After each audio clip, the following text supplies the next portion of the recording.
Hello mga kasari, good morning! Maayong buntag sa mga taga Mindanao. So, katatapos ko lang maglaba mga kasari. Naglaba ako ng puti, kinusot ko lang. Kagabi ko siya binaba, tas kanina ko siya kinusot and binanlawan. O, maingay yung anak ng kapitbahay namin. And then, pagkatapos ko, uminom ako ng tea. Ayan, nagtiti kami bago kumain.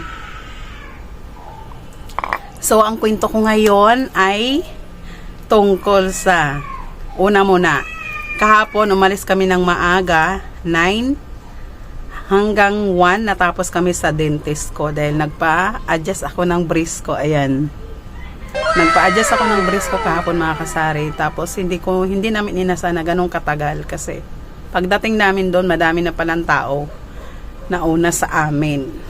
Pero naka-schedule naman ako kasi gusto ko lang talaga maaga pumunta doon kasi open naman sala is 9 AM. Gusto ko maaga pumunta kaso lang pagdating namin doon mayroon na palang naka-pila na. Pang-anim na ako. Kaya alauna natapos. And then pagkatapos namin doon sa dentist, kumain kami ng lunch sa karinderya. Yung sa kinakainan namin masarap. And then nagpunta kami ng Pure Gold. Dumaan na rin kami ng Pure Gold kasi doon ba rin yung way namin pa uwi. Sayang kasi yung biyahe. Kaya nagdala din ako ng cash para pang Pure Gold. So ito yung napamili namin kahapon. Ayan. Kaya din pala ako dumaan sa Pure Gold mga kasari kasi raw yung binilag ko, sinabihan yung asawa ko sa Pure Gold na kailangan gamitin ko na yung points ko kay Aling Poring kasi ma-expired na daw sa Feb 27. So, ginamit ko na. So, ang points ko kapon is 499. Tapos, ang binayaran ko kapon is ayan, 484 pala yung points ko kapon. Ayan mga kasari. Ayan. Tapos, yung bill ko kapon is 5,000 something. Tapos may minus yung points ko kaya 4 plus na lang yung binayaran ko, 'di ba? Ang laking bagay. Isa 'yon kung bakit dumaan kami sa Pure Gold mag-grocery. Ito lang. So may nagtaas pa lang items mga kasari. Yung yung Colgate na to. 9 na yung puhunan niya sa Pure Gold, pero may plus 1 pa yan na yung kinuha ko. Ayan. 9 na yung puhunan niya. So pwede pa rin siyang ibenta ng 10, may piso kapas, moving naman siya eh. Ayan. Pero, ayan. So, ang i-share ko sa inyo mga kasari, yung mga nakuha kong mga may plus 1 kahapon kay Pure Gold. Katulad nito, plus 1 siya, ayan. So, ang halaga nito is 203. Tapos may isa pa. So, may 10 piso ka na agad. Ganon. Masipag ka lang mag-ikot. Lang talaga din ako ng Pure Gold. Dahil kay Vanilla. Ayan. Gagawa ko ng ice candy. So, mamaya, balikan ko yan mga kasari. Tapos, ayan. Yung cream silk na kuha ko, plus 1. Ito din, plus 1. Share ko sa inyo lahat ng nakuha kong may plus 1 mga kasari. Saglit lang may bibili. Tapos itong brace, kumuha lang ako nitong dalawa, bali isang dosina. Pero mayroon pa naman akong stock doon, bali 12 ata. Ayan, may bumili kasi sa akin dito. Dalawang bumibili sa akin nito. Ayan, may plus 1 din. So sayang. Tapos ito, plus 1. Lahat ng plus 1. Ayan. Lahat ng shampoo ko mga kasari, 8 ang bintahan ko. Ayan. So, may 8 na ako agad. May 60 na ako dito sa dalawang to. Ito naman, plus 1 din yung close up. Ayan. 10 din yung bintahan ko nito. Pero mas mahal si Colgate kay close up. Pero pinariha ko na lang 10 ang isa. Aray ko. Tapos ito, plus 1 din siya mga kasari. Pang 15 ang bintahan ko. Kasi ang puhunan nito is, ano na siya, magti-13. Ayan, 15. Saka hindi naman siya fast moving. Saka may plus 1. May naghanap sa akin dito kasi mga dalaga. Dalagingging yung mga pumapasok sa NLEX. Ayan. Kaya kumuha din ako nito. Pero isang ganito lang. Tapos dito ako na gulat. May yung Selka nagpaano pre ng Youngstown. Nagpa-pre nga sila. Pero bakit yung packaging sinama nila dito? Ay dapat yung packaging ng Selka dapat hiniwalay na lang itong pagkain na to. Pwede naman siguro mga kasari, no? Shout out naman sa sa Selka. Dapat ihiwalay nyo na to yung Youngstown na to kasi pagkain to. Yan yung papre nila. Nakalagay dito. Makasave ka ng 21 pre dahil sa sardinas pero sinama sa sabon.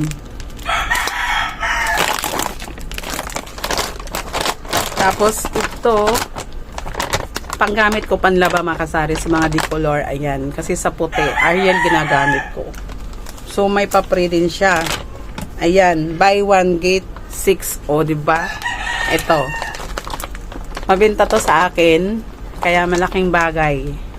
Magkano ang bentahan nito, itong na to, 8 na to ayang Surf fabric, yan, conditioner na yan, yan. So, nakamagkano na ako niyan. Diba? So, doon pa lang sa nakuha akong spray na fabric doon sa Surf, naka 48 na ako agad doon mga kasari. Kasi nga, 8 yung bintahan ko noon. So, malaking bagay. Kaya maganda rin mamili doon sa Pure Gold. Kaya lang, kailangan i-check mo lagi yung resibo mo. Kasi araw-araw dapat mag-check tayo ng mga resibo dahil hindi natin alam may nagtataas ng items. Katulad kay toothpaste na ito, nagtaas na siya. Pero kaya pa naman din sa 10. Dati kasi 10 na talaga bintahan ko, pero hindi naman 9 yung puhunan. Parang 8.75 something, ganyan. Tapos, bumili din ako nitong chili flakes. Ayan. Kasi gagawa ako ng salad.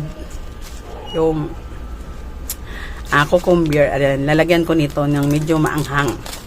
Tapos, bumili din ako ng garlic powder. Pansalad din. Tapos, may isa akong gatas dyan na hindi siya mabenta yung So, may gatas ako dun sa taas. Hindi pa naman siya expired. Kaso lang, ang daming naghanap ng ice candy. Kasi dati, yung hindi pa ako nagtitindahan, gumagawa ako ng ice candy mga kasari. May bumili ulit. So, dati mga kasari, bago kami magtindahan, nag-ice candy ako. Tapos, ito yung nilalagay ko, 2 condensed, asukal, tapos naglalagay ako ng cornstarch para hindi masyado matigas yung ice candy. So, may nakuha akong pre na ito So, ito mga kasari, nakuha akong pre ito. Nung December pa to siya. 6 to. Kaya gagawin kong ice candy para matagal pa naman siya ma-expired. Kailan pa ba? June 2026 pa naman. June 10, 2026. So, i-ice candy ko yung 2 o kaya 3. Kaya bumili ako nito, itong vanilla, and then may isang akong gatas na ganito din kalaki, ganitong size. Ayun. Hindi siya mabinta sa akin, matagal na siya. Kaya gawin ko na siyang ice candy ito, saka ayan, saka iba. Dagdag puhunan mga kasari, I mean dagdag kita. Kasi nga ang dami naghanap ng ice candy dahil mainit na mga kasari, no? So, mamaya may darating din akong order galing kay grocery. Nasa 9K yun mga kasari. I-haul ko din sa inyo kung may tumaas ba na items. Ayan. Tapos kung ilan lang ang nabibili sa halagang 9K mahigit. Kunting-kunti na lang. So, yung napamili namin kahapon ko lang 5K yun. Mahigit. Kunti lang din. Ito, ipakita ko sa inyo. Ayan. So, ayun lang mga kasari, yun lang sinishare ko sa inyo yung mga nakuha akong +1 kay Pure Gold. And then, ayun na nga, ginamit ko yung points ko kay Aling Puring kasi ma-expired na siya sa Feb 27. So, sayang naman yun kasi 400 din kulang-kulang 500. So, yun din yung sadya namin bukod pa dito kay Vanilla. Ayan. So, dito ko lang tapusin yung vlog ko mga kasari. Happy selling sa atin. God bless po. Sa mga hindi po naka-subscribe sa channel ko, pa-subscribe na rin para updated kayo sa i-upload kong video. So, ayun lang. Bye-bye!